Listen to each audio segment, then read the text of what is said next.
In my final year of high school, I had to give a speech in front of the entire school, and it went something like this. You go to school so you can get good grades so that you can get into a good college. Once you're in that good college, you work hard, you get that internship, and you also get good grades so you can find yourself a good job. Once you have that good job, you work for 40 years until you can retire, and then you can enjoy your life then. To me, that sounds awful.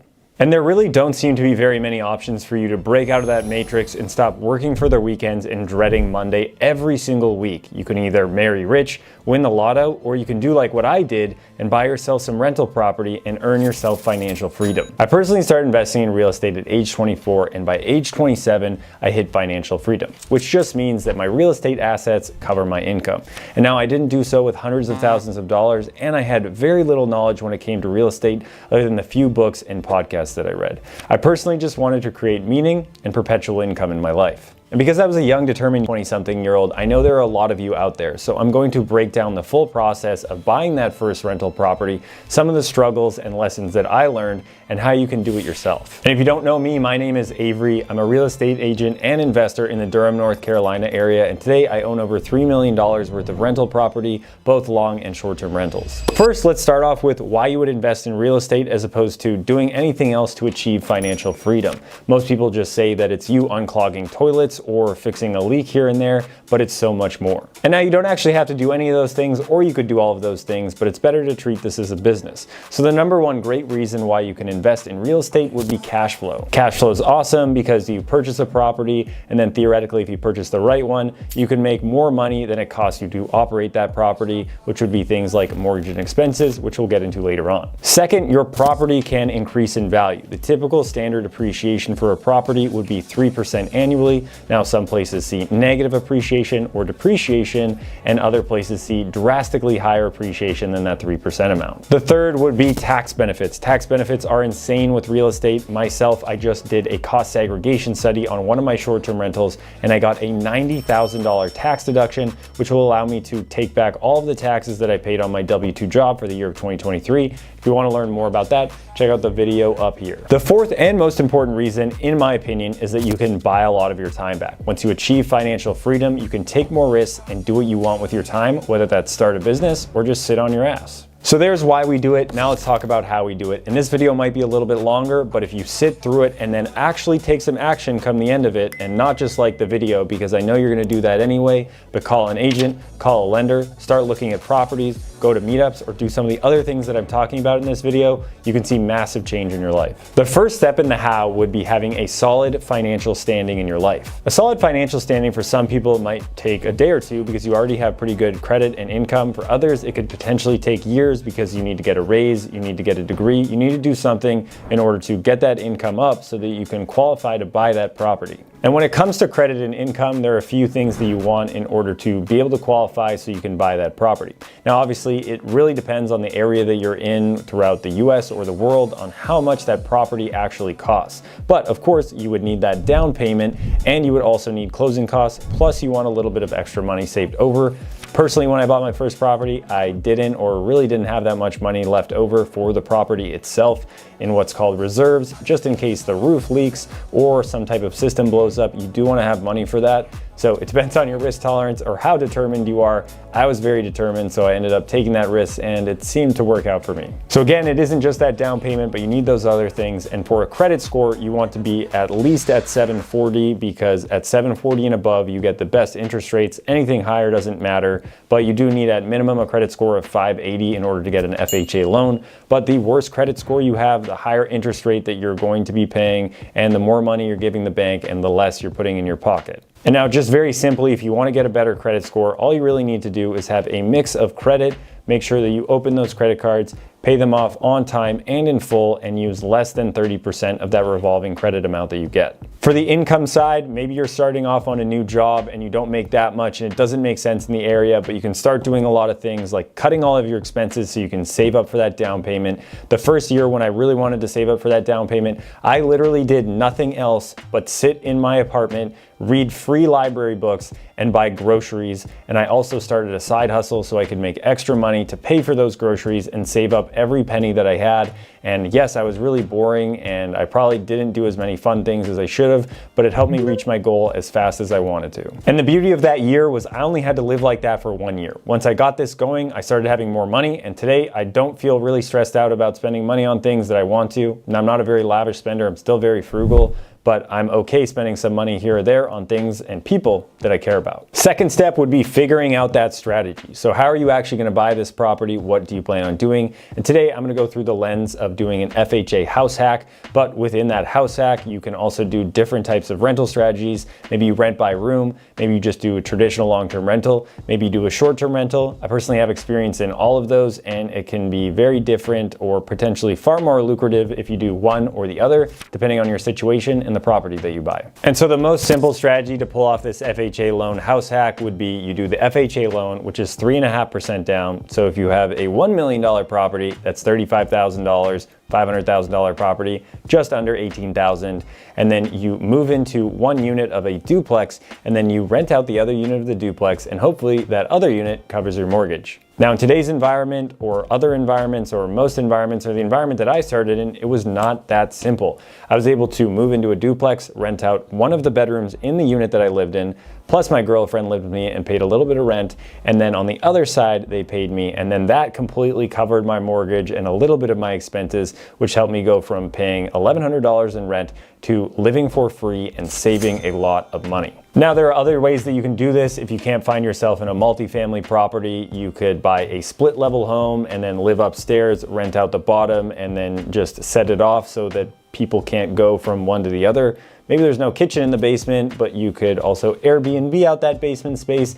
People just need a place to stay, put a cooktop in there, whatever it may be. You could also do a rent out the room situation. If you had a 5-bed, 3-bath, we rent out all other 4 bedrooms on their own separate leases.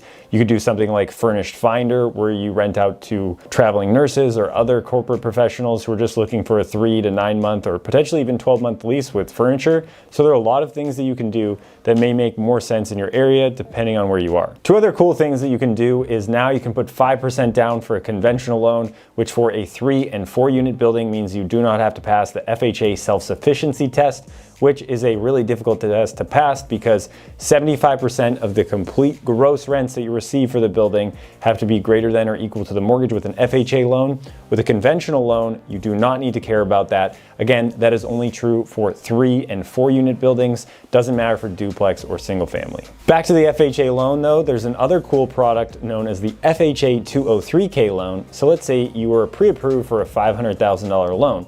You find yourself buying a $350,000 property, you could also get yourself an up to $150,000 construction loan through this 203K loan program.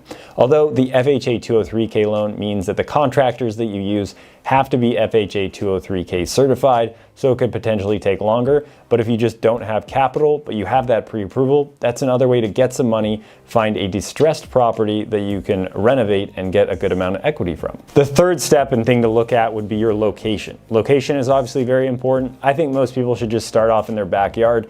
Now there might be people in Southern California that just want to invest at a distance because it makes more sense with cash flow and the amount of price that you're purchasing a property for and the rent that you're receiving in a different part of the world. But if you can, I would invest in your own backyard, and the way you can figure out even what neighborhoods you can invest in the area that you're in is by getting a pre-approval. So we talked about good financial standing in step 1, but before you even go look at properties, you do want to be pre-approved by a lender so you can know what areas you want to buy.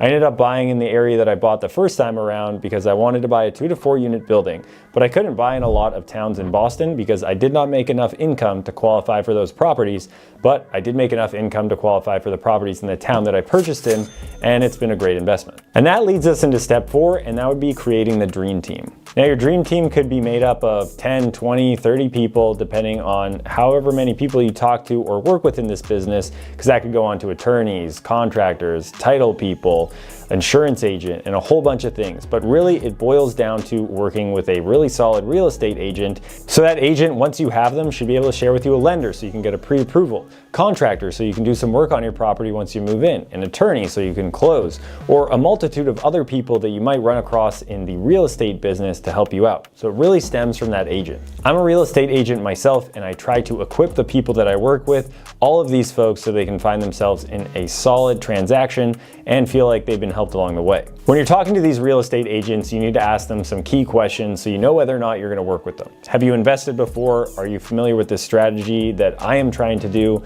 What my goals are so that you can understand and help me achieve those. So if you keep telling people your goals and your strategy, it's just going to make these conversations a lot easier. Because I've worked with lenders, for example, that didn't even know that you could live in a 3-family property and then rent out the other 2 units. They just didn't comprehend that. But I've talked to other ones where they do that kind of business all the time. Make sure that real estate agent does a few things. They answer you when you try to talk to them. Now, obviously they're people and they go to bed and have families, but they answer you in a timely manner, because a lot don't. And they also have that knowledge. So where can you find these people? I found real estate agents in a lot of different ways. Obviously through referrals from someone you know is probably the most trusted way to do it, but you may not know anybody yet. So some good ways to do it are through Bigger Pockets. People reach out to me on Bigger Pockets all the time because I'm posting in forums, putting in good information, showing that I know what I'm talking about, and I also reach out to people as well. Other places you can do it are through meetups. So I found the very first real estate agent I used through meetups.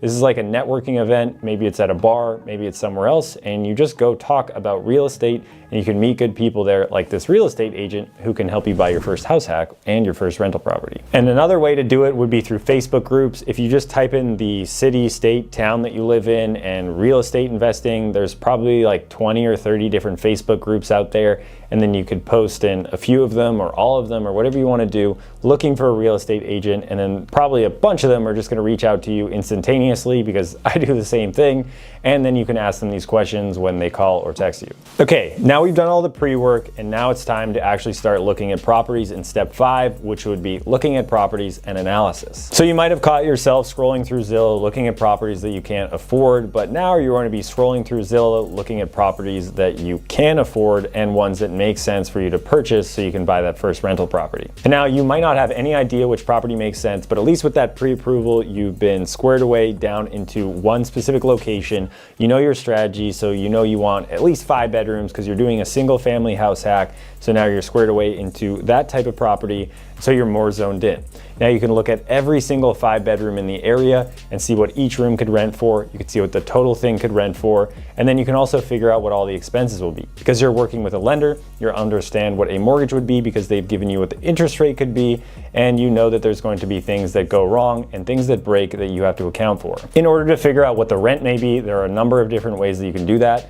When I first started looking, the real estate agent I used, because he was awesome, really helped me out with that. So he was able to give me some comps, see what the low end of rent was and the high end of rent was if you were able to renovate. You can also just go on something like Zillow or apartments.com, look at properties for rent in the area, see what they're renting for. Another great service that I actually use quite a bit is Rentometer, and I'm not sponsored by Rentometer, but you're able to just go in, type the address, number of bedrooms, bathrooms, and then see a full report if you pay for it. If you don't pay for it, you get 5 free reports. It's a great little service in my opinion. Not super accurate all the time because it'll just dial in a location and look at all 3 bedrooms, all 5 bedrooms around it. So if you find yourself in a single family house versus a luxury apartment complex, they're gonna call those the same thing and put them into one average, but you're smart so you know that a single family house is not the same as a luxury apartment complex with a pet washing station and a pool, and those are not comps. And then the last way that you can find out what things should rent for is using Section 8. So each of the towns that you would live in will have some type of housing authority, and they will list the amount of rent that they would pay a 1 to 5 bedroom Section 8 housing voucher. So once you can see what Section 8's paying, sometimes it's more than market rent. But one thing that's important to note if you're looking at that is that the amount of rent that Section 8 will pay also includes utilities. So if you pass the utility payment onto the tenant, water, electric, gas, all that stuff, usually you should knock off about $200, $250 to get that actual amount that they'd pay you, because you want the tenants to pay those utilities, or else in the dead of winter, they're gonna open the windows and blast the heat. So you can sort of do all that stuff on your head, but if you wanna get a real number down, personally, I use my own cash flow analysis tool, which you can put in the purchase price, the interest rate, a bunch of other assumptions, how much rent that you're receiving, and then it also shows all of those expenses, because there's gonna be some vacancy between when you're renting out your unit to a tenant. Maybe you gotta paint the walls and a month goes by and you still have to pay for the mortgage and you don't have a tenant in yet. Maybe the toilet breaks and you have to pay a handyman to come out and fix that. Maybe you pay for property management. There's a whole lot of things that you could pay for and stuff you have to save up for before you actually get to that positive cash flow number. So I personally like being able to use a calculator spreadsheet, because that helps you a lot with feeling, hey, is this gonna be a good deal? It looks good on paper, so now it's worth checking out. So if you're able to put those numbers in, do the correct assumptions, and not fudge it so that it seems better to you, then it's time that you could go look at some properties. And that leads us to our next step, which would be physically walk the properties. Because sometimes on paper, when you look at numbers, they look really good, but the property is a piece of crap. And to me, this is where an agent with solid experience who understands construction as an invested themselves is going to be your best friend when you actually get into the property. Because when you're actually there and you're just using an inexperienced person like yourself, if you try to be your own agent and you've never done any real estate before, you don't know what to look for. You don't know what issues there are in front of you, and you don't know how much it costs to fix them. So maybe on paper it looked awesome. You were gonna get a 10% cash on cash return with this property, which just means if you put $50,000 down, that it would take you 10 years in order to get all of that $50,000 back, which is the 10% cash on cash return. Maybe I didn't explain that super well, but really it just means the amount of money you put in and how long it takes you to get it back. So on paper, it looks like a great investment, but then when you get in there, you know, the real estate agent shows, oh, the whole house is completely screwed. It's gonna cost you $75,000 to fix it. Boom, right there. It's probably not the best one for you to take on as your first investment. I think this was extremely valuable with my first real estate agent. He taught me a lot. He taught me how much stuff costs. He taught me what would and what would not be a good investment. And personally, I think for your earlier rental properties, when you're getting into it, the best things to find are houses that are fairly solid structurally, have pretty relevantly new systems, doesn't have to be super new, but things that you don't have to fix right away.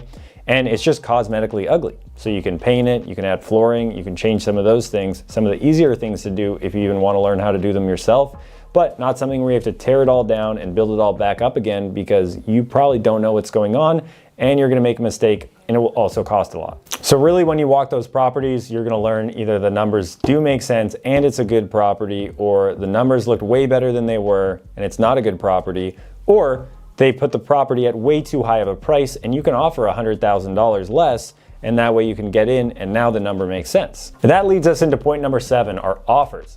Obviously, you can't buy a rental property unless you put an offer out on a rental property. It's pretty simple, but a lot of people get scared at this point because they don't want to offend someone. They don't want to put out an offer because they don't think it's going to get accepted.